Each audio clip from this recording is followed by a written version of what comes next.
أعوذ بالله من الشيطان الرجيم بسم الله الرحمن الرحيم. Hadirin jamaah yang saya hormati, alhamdulillah atas izin Allah bersama kita bisa kumpul di majelis taklim kita Masjid As-Sa'adah, yang mudah-mudahan kumpul kita dalam rangka taklim bersama mendapatkan ridho Allah Subhanahu wa taala. Salawat salam Allah semoga Allah curahkan kehadiran junjungan kita Nabi Muhammad sallallahu alaihi wasallam. Dua masjid kita Ustaz Ahmad Al-Qani dan jajarannya, jamaah sekalian. Tema yang kita angkat pada pertemuan kali ini, kita akan mengkaji tentang tafsir Al-Qur'an dengan tema Bismillahirrahmanirrahim. Apakah kita bisa masuk surga? Dan apakah bisa bareng dengan istri, anak-anak, serta nenek moyang kita? Jadi pertanyaan kita kepada diri kita, kira-kira kita bisa masuk surga apa tidak? Terus kalau masuk surga nanti bareng sama istri apa tidak? Bareng sama anak apa tidak? Bareng sama bapak apa enggak? Bareng sama ibu apa tidak? Bareng sama nenek apa tidak? Bareng sama kakek apa tidak? Kira-kira jawabannya masuk atau tidak? Masuk atau tidak? Ya, jawabannya bisa saja masuk, bisa saja tidak. Tergantung individunya, tergantung manusianya. Kalau manusianya mau kembali kepada Al-Quran, masuk dia ke surga. Tapi kalau dia tidak kembali kepada Al-Quran, dia tidak akan masuk surga. Tapi kalau sudah bicara apakah kita masuk surga, saya tidak ingat ungkapan Syekh Abu Nawas, Bila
kuat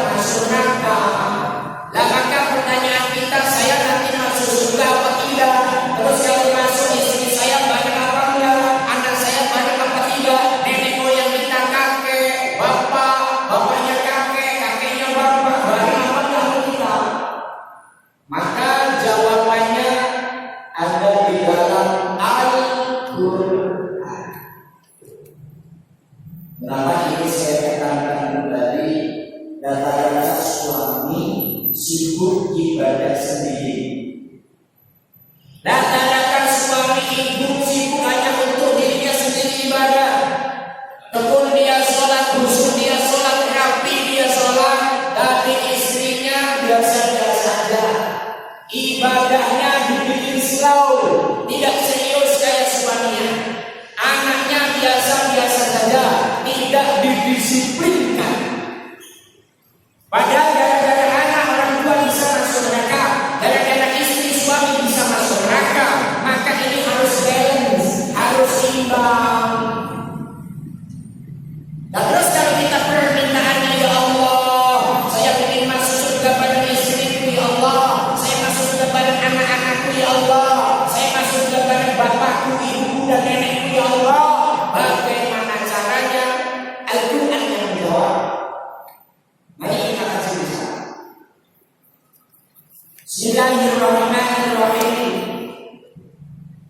Walladzina sabaru ibtigha'a wajhi rabbihim wa aqamu ssalata wa anfaqu mimma razaqnahum sirran wa 'alaniyatan wa yad'una bil hasanati sayyi'ah ulaika lahum 'uqbad dar.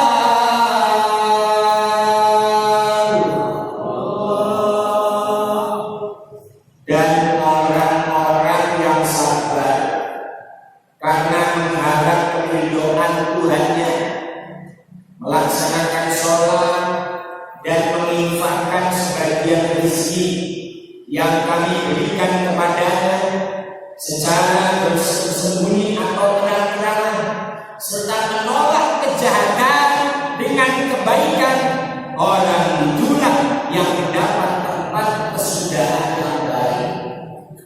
Di tengah-tengah itu Pak, saya tuliskan dalam ayat ini ada 4 cara supaya kita masuk surga, supaya masuk surganya tidak sendirian, tapi bareng sama istrinya, tapi bareng sama anak-anaknya.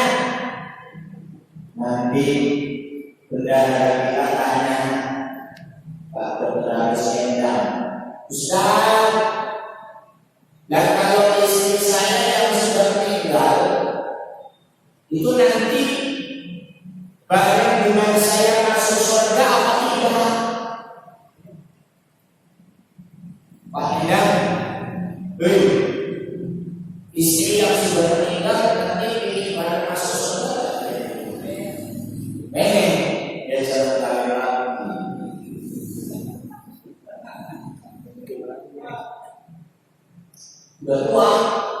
Belum tua. Kalau wanita yang ditinggal suami yang meninggal, kok si wanita nikah lagi dengan laki-laki lain, maka wanita ini tidak bisa bareng dengan suaminya yang sudah meninggal, tapi bareng dengan suami yang baru. Ini yang wanita. Tapi kalau laki-laki, istrinya meninggal, kayak Pak Endang nih, kok Pak Endang nikah lagi, entah itu sama perawan atau sama janda, maka istri yang sudah meninggal nanti bareng dengan Pak Endang di surga, termasuk istrinya yang baru. Alhamdulillah. Mau tak Pak Endang? Semangat. Masuk surga dua-duanya ya. Tapi ada syaratnya. Yang kayak apa? Gampang amat masuk surga. Ini ada 4 hal. Yang pertama, suami dan istrinya plus anak-anaknya. Yang pertama, sabar karena mengharap ridho Allah. Ayatnya yang mana? Walladzina sabaru ibtigha'a wajhi rabbihim. Itu Pak tafsirnya jelas. Ainil maharimi wal ma'asir. Sabar karena mengharap keridhaan Tuhannya, dalam kurung dari menjauhi perkara yang haram Ini maksudnya suami istri ini dua-duanya hanya mengharap ridho Allah. Pertama, menjauhi sesuatu yang haram. Sang suami jangan sekali-kali memberi nafkah istri, jangan sekali-kali memberi nafkah anak-anaknya itu dari makanan yang haram. Contoh, suaminya senang banget taruhan bola. Ada artinya? Yang suka taruhan bola ada. Kalau hasil taruhan bola, hasil judi online, sekarang lagi rame judi online. Astagfirullah. Itu anak-anak muda pada nongkrong berempatnya di judi, baplek. Sekarang baplek domino itu udah harus pakai manual yang ada barang menang itu, cukup pakai HP, baplek. Astagfirullah. Di sini ada yang sama itu ada. Kalau di sini ada. Hasil taruhan bola, hasil judi diberikan kepada istri dan anak-anaknya, hakikatnya memberi makan istri dan anaknya itu api neraka. Mau dibilangnya, makan manil maharim, jangan sesuatu yang haram. Begitu juga istri memperhatikan suami saya kan cuma pekerja biasa, pekerja perusahaan, gajiannya UMR 3.460.000, tapi kok tiba-tiba tiap bulan nasinya 5 juta. Ini istri yang iman, istri yang standar kepada Al-Quran, tidak serta-merta langsung diterima, tidak serta-merta makanya pokok lihat duit dipegang, tapi ditanya, Mas Endang, ini kok ada duit 5 juta, padahal gajiannya kan cuma 3.460.000. Itu kan dipotong untuk makan, dipotong untuk efek dan bonus. Ini kok masih ada 5 juta, ini dari mana? Kalau suaminya yang tidak standar pada Al-Quran, saya cicing dia kamu kan intinya cuma terima duit, yang penting pakai makan. Karena suami tidak standar pada Al-Quran, istri wajib betul, bukan begitu, ini halal apa haram. Saya nggak tahu kalau makan haram, anak-anak nanti kalau kena haram susah tersebut oleh agama dan Al-Quran. Istrinya kalau dikasih duit langsung senang apa dulu lagi kurang. Oh, nasinya seminggu cuma cepet kok. Yang haram jangan sampai. Jadi yang namanya mengharap ridho Allah, yang haram kita jauhi. Jadi kalau kita bicara pejabat, sudah tahu pejabatnya ketika disumpah pakai Al-Quran, sumpah jabatan mereka Islam, haram, korupsi itu haram. Tapi kenapa dimakan, kasih anak istri buat beli apartemen, haram. Dan mereka tidak mencari ridho Allah. Maka kita orang yang biasa, upayalah yang halal. Tapi jangan pakai istilah Ustaz, cari yang halal, cari yang haram aja susah, apalagi yang halal. Jadi kita apa? Suami ingin masuk surga, istri ingin masuk surga, barang ketemu anak, barang ketemu kakek dan nenek. Yang pertama, sabar untuk mencari ridho Allah Subhanahu. Saya pengen miskin, hidup pas-pasan, tapi halal, dimakan enak, buat ibadah enak. Orang kalau makan haram itu buat ibadah malas. Dulu di majelis itu tidak betah, klesetan, mungkin tidak bahasa klesetan, gelisah, baca gelisah.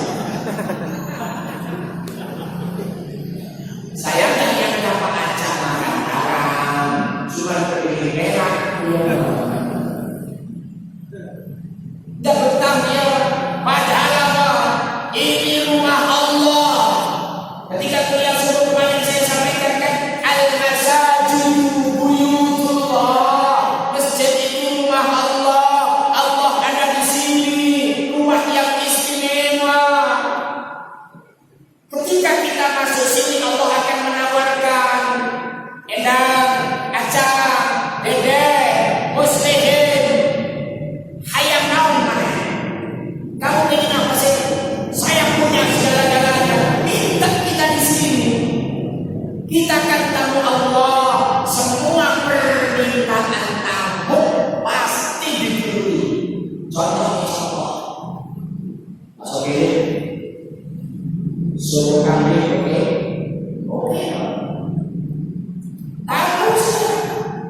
Di sini makan soto kambing siap langsung makan.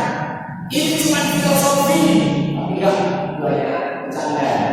Tapi kalau misalnya jadi paksa ya, saya harus menolak. Ini filosofi. Saya tahu sama ini rumah Allah. Maka saya datanglah ke rumah Allah mengajar kepada Allah. Ustaz ini kan sudah cocok, maka istiqomah. Jangan hanya makan satu. Nah, tambahannya ahad pagi. Insyaallah ahad pagi besok kuliah sebelumnya yang mengisi tausiah. Rais kuliah Nahdlatul Ulama Majelis Wakil Cabang Kecamatan Blora, Ustaz Muhammad Syafi'i, orang mepet ke Taman Sari Bogor yang kemarin kemarin. Mudah-mudahan beliau bisa hadir, maka Bapak harus hadir mendengarkan ceramah agama di rumah Allah sambil mengajar kepada Allah, pasti akan dilakukan Allah Subhanahu wa taala. Amin. Ya rabbal. Masih seputar mencari ridho Allah, jauhi sesuatu yang dosa. Ini urusan dosa ini dijauhi. Kadang-kadang begitu. Suami capek pulang kerja, hiburan sama istri. Wanita itu kalau suaminya sudah di rumah, itu kan katanya lebih ngomong, Pak, itu Pak, tetangga sebelah, kok benar-benar beli kulkas, benar-benar beli motor, itu beli TV gede, malah habis beli mobil, malah istrinya habis beli gelang, beli kalung, suaminya jadi ini apa nyumpah apa ya Pak? Apa pesugihan apa ya Pak? Apa cari koyo apa ya Pak? Kok suaminya dia bilang sudah soalnya. Kalau jawab ya iya paling Pak, ini nyumpah yang lebih dulu lah. Kalau suami istri sudah berdosa, ini urusan ibadah beserta dosa. Suami kalau istrinya berbuat dosa diingatkan, suaminya kalau berbuat dosa istri mengingatkan. Makanya kalau satu, kalau ingin masuk surga, kalau ingin bantu istri, kalau ingin bantu anak, kalau ingin bantu nenek dan kakek, baru dialam sana. Yang nomor satu, segala sesuatu amal yang kita niat mencari ridho Allah, jauhi yang haram, jauhi urusan dosa. Niat semalam ini niatnya ngaji lillahi ta'ala, apa karena ngaji gak enak sudah ada program apa satu lillahi ta'ala, lillahi saya mau gak enak sudah ada malam satu ngaji terus, apalagi Pak Ustaz sekarang lihat saya senderan di tembok. Kalau saya berjalan kan gak enak. Pak Cecep juga sama makan RW. Saya kalau ngaji gak enak sama Pak Ustaz. Mana Pak Cecep? Saya gak enak kalau gak ngaji. Karena Pak Ustaz suka lihat saya. Loh, kalau gak enak, namanya bukan walladzina sabaru biro'a wa rabbihim, tidak mengharap ridho Allah. Maka nomor satu, cari ridho Allah. Kalau kemarin sholat berharap bulannya bagaimana di sini sukses? Alhamdulillah. Itu namanya mencari ridho Allah. Sekarang yang kedua, kalau kepengen masuk surga, kalau kepengen bareng istri, bareng anak, kakek dan nenek, mendirikan sholat, wa aqamus sholat. Ini sering saya sampaikan, apapun yang terjadi jangan sampai meninggalkan sholat. Ketika kita nanti dikumpulkan di padang mahsyar, kumpul jadi satu, seluruh dunia kumpul jadi satu. Ketika akan ditanya satu persatu, yang ditanya pertama kali, awwal ma yuhasabu bihil abdu yaumal qiyamah as-shalah. Pertama kali yang ditanya itu urusan sholat.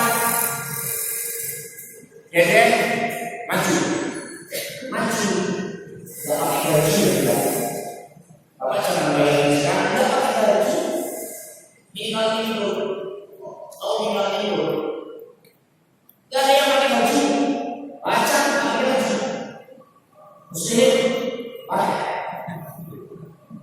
Ya apa? Maka Sayyidatina Fatimah, kalau tidak salah Fatimah, kalau salah Sayyidatina Aisyah pernah nangis. Ya Rasul, kalau nanti dikumpulkan di padang mahsyar nggak pakai baju ya Rasul, aku malu ya Rasul. Aku malu ya Rasul, masa aku nggak pakai baju ya Rasul? Apa jawab Rasul? Fatimah, ketika di padang mahsyar orang sudah tidak ingat rasa malu, karena sampai takutnya kepada Allah, dia lupa kalau dia telanjang. Saking takutnya kepada Allah. Maka di dalam ayat, bapak tidak kenal dengan anak-anak, tidak kenal dengan mama, tidak kenal dengan suaminya, guru tidak kenal dengan santri. Yauma yafiru anhu min akhihi, semuanya akan lari takut kepada Allah. Karena semuanya telanjang. Maka awal yuhasab, pertama yang bisa urusan sholat. Maka di sini kalau ingin masuk surga, suaminya sholat, istrinya sholat, anaknya sholat, kakek dan neneknya sholat. Tafsirnya kayak apa? Itulah bilhudud dia dengan batasan-batasannya. Apa batasan-batasannya? Sering saya sampaikan. Surutu wujubi sholat, syarat wajib sholat ono telu. 3. 1. Islam. 2. Balik. Balik itu apa? Balik itu 15 tahun berusia. Yang ketiga, akal, normal, waras, orang edan. Orang edan itu ya orang edan. Itu sangat wajib. Islam, balik, tidak gila. Maka kalau dia tidak gila tapi kok tidak sholat, umurnya sudah di atas 15 tahun, agamanya Islam, berarti dia orang gila. Sekali lagi, ada orang Islam umurnya di atas 15 tahun, dia tidak sholat, maka dia dinamakan ghairul aqil, orang yang tidak punya akal. Ada orang Islam yang sudah dewasa tidak sholat dan bagaimana? Yang semangat banget. Tapi maaf saya tanya di sini, agar bagi istrinya yang sampai detik belum sholat. Datang istrinya sudah sholat. Ya kalau malu ya. Itu Rasulullah mawaqitiha, waktu-waktunya sholat diperhatikan. Ini yang saya sampaikan. Waktu sholat diperhatikan, karena yang namanya sholat pakai waktu. Kalau zuhur, matahari di atas kepala kita geser dikit, ayo dulu sholat. Ketika bayangannya sudah sama, selesai sholatnya zuhur, jangan sholat zuhur jam 4, jangan sholat zuhur jam 7. Tidak boleh. Ini sebuah istri. Wa ruku'iha wa sujudiha wa khusyu'iha. Saking tertibnya Syekh Nawawi menyampaikan, perhatikan rukuknya, perhatikan sujudnya, perhatikan khusyuknya. Maka sering saya sampaikan, Pak, sholat itu kalau rukuk harus pakai tumanina, jangan tul. Kalau tinggal sami Allah liman hamidah, tangannya jangan bergerak-gerak. Sholat itu pakai khusyuk. Apa yang namanya khusyuk? Kalau kacamatanya fikih, rukun, syarat, sunat, abukat, sunat sesuai dengan aturan. Kalau khusyuk dalam kajian ilmu tafsir, di dalam awal kita takbir sampai kita salam, kita tidak boleh lupa kepada Allah Subhanahu. Ini urusan sholat. Kalau ada istrinya tidak sholat, pasti tidak akan bareng dengan suami di surga. Makanya sahabat orang-orang yang sangat senang, Ustaz, saya kalau masuk surga dengan istri saya senang. Kenapa? Kan laki-laki kalau masuk surga disiapin bidadari 40, cantik-cantik banget. Bidadari satu, kalau sampai turun ke bumi, matahari kalah sinarnya. Saking hebatnya bidadari, satu bidadari turun ke bumi, sinar matahari kalah. Saking bercahaya itu namanya bidadari. Mau nggak kira-kira? Mau nggak kira-kira? Satu laki-laki dikasih 40. Baca. Mau orang istri di rumah. Oh, makanya jangan ragu di dunia. Kenapa? Ayo 40 bidadari. Terus di rumah bikin susu, bikin kopi segala macam. Kan sudah pernah kita sampaikan contoh Nabi Nuh istrinya masuk neraka, Nabi Lut istrinya masuk neraka. Ustaz, jujur saya rajin ngaji Ustaz, selalu tak sadar, tapi istri saya ya Allah, terutama masalah berdoa Ustaz sampai begini belum mau pakai jilbab. Ustaz, istri saya selalu pakai celana, yang celana itu kalau dipakai pahanya terlihat karena kekecilan. Ustaz, saya punya istri kalau pakai baju Ustaz kayak mau meledak. Ada yang istrinya sudah begitu. Saya bingung Ustaz, saya udah ngomongin. Malah kalau saya ngomongin, atau tolong dong, jangan pakai celana yang sampai pahanya teriak kesakitan. Jangan pakai baju yang kira-kira mau meledak, jangan terlalu dikit. Ya udah, kalau mau nggak mau ya udah, pokoknya saya bingung. Tapi saya Ustaz, sama dengan Rasul. Ada seorang sahabat, istrinya nakalnya bukan main. Mau memakai Rasulullah ya Rasul, istri saya cerewet, istri saya melawan terus ya Rasul. Saya pusing, saya kasih tahu tapi melawan terus ya Rasul. Itu kumaha, saya itu bagaimana ya Rasul? Apa jawab Rasul? Kamu masih cinta apa tidak? Saya cinta, jaga istri. Makanya kalau bapak masih cinta, jaga, nasihati. Tapi kalau udah gak cinta, pegang panggil,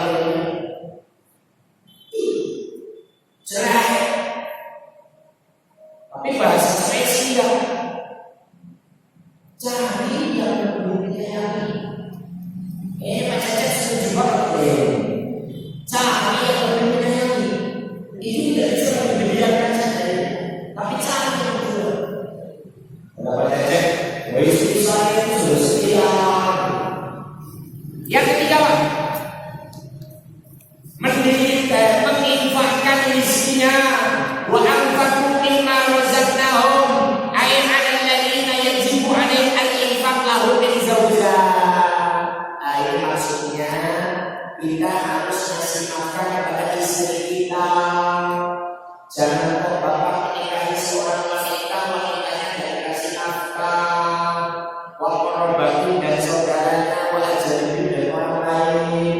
Ini istri dulu dan kita kaji. Ada orang laki-laki nikah di kampung A, ketika sudah hamil punya anak ditinggal pergi, tinggal di Israel. Pindah kampung lagi, kawin lagi, punya anak lagi. Pindah kampung lagi, kawin lagi, punya anak lagi. Ada nggak yang begitu ya? Anaknya mati untuk satu secara ekonomi atau finansial. Yang berat ini masalah urusan ibadah. Kalau anaknya jadi preman, anaknya jadi tukang mabuk, bapaknya tak ibadah, akan masuk surga ditarik lagi. Mereka itu bapak saya namanya Acang itu. Acang, kenapa Pak? Oh ya, kan saya mau masuk surga nih. Tadi dulu, itu ada anak katanya nama Acang. mana? Iya, isi yang apa itu? Tak pernah saya jadi apa? Gak kasih apa? Enggak, kalau saya tinggal begitu aja, gak saya kasih makan, gak saya kasih apa, itu dulu bikinnya jadi preman itu. Narkoba itu dia, judi dia itu. Wah, kalau beli bapak utang juga, bersyukur dia. Masuk neraka, siapa sih? Makanya kembali ke sini, infak di situ pertama nafkah istri dan anak. Tapi secara umumnya adalah memberikan zakat mal orang yang punya kewajiban zakat mal. Sering saya sampaikan bapak yang sudah punya usaha, kalau dikumpulkan di ATM itu punya duit dalam jangka 1 tahun, kok duit itu sudah cukup untuk membeli emas 83,5 gram, maka bapak kewajiban zakat mengeluarkan 2,5%. Halo, punya duit segitu gak? Wah, bodoh-bodoh, Pak Ustaz, seminggu gajian 700, kirim 600. Makan 100 sudah cukup, sampai melengkung saya dibukin lagi.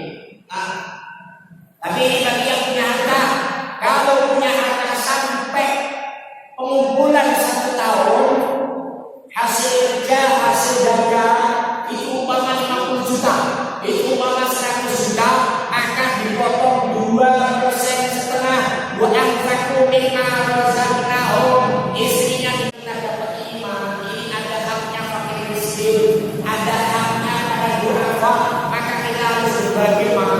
Istrinya nanti agama, iya Pak, kita harus berbagi, dan ini nanti akan masuk surga lagi. Sekarang yang keempat, mencegah perbuatan yang jelek dengan kebaikan. Apa maksudnya? Menolak kejahatan dengan kebaikan dalam huruf, mencegah perkara yang menjijikan atau tercela dengan kebaikan.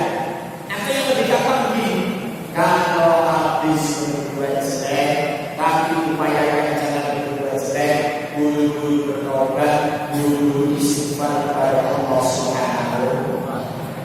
Contoh, bapak dulu ketika masih muda jangan salah, dulu ketika masih muda tukang judi, dulu ketika masih muda tukang mabuk, dulu ketika masih muda lakukan anjing. Saat inilah dituntut dengan amalan yang baik, tobat kita dengan tobat nasuha, sholat kita, ngaji kita, istighfar kita, sedekah kita. Ini yang dimaksud kejelekan yang lalu tuntut dengan kebaikan. Maka kalau dalam hadis wa atbi'is sayyi'ata bil hasanah, ikuti yang jelek dengan kebaikan, maka itu tanda-tanda. Contoh lagi ini, dulu ketika kita dengan istri kita, sama-sama istri kita tidak taat ibadah, tidak sholat, tidak ngaji, tidak mengerti agama. Sekarang dalam keluarga suami istri itulah bersama-sama bertobat kepada Allah Subhanahu. Kalau empat-empatnya sudah berjalan, apa janji Allah? Jannatu adnin yadkhulunaha wa man shalaha min abaihim wa azwajihim wa dhurriyyatihim wal malaikatu yadkhuluna 'alaihim min kulli bab, yaitu surga adn. Mereka masuk ke dalamnya bersama dengan orang-orang yang soleh dari nenek moyangnya, pasangan-pasangannya dalam grup istri-istrinya dan anak cucunya, sedang para malaikat masuk ke tempat-tempat mereka dari semua pintu. Allah yang jamin nanti suami istri itu akan masuk surga bareng-bareng dengan orang yang soleh.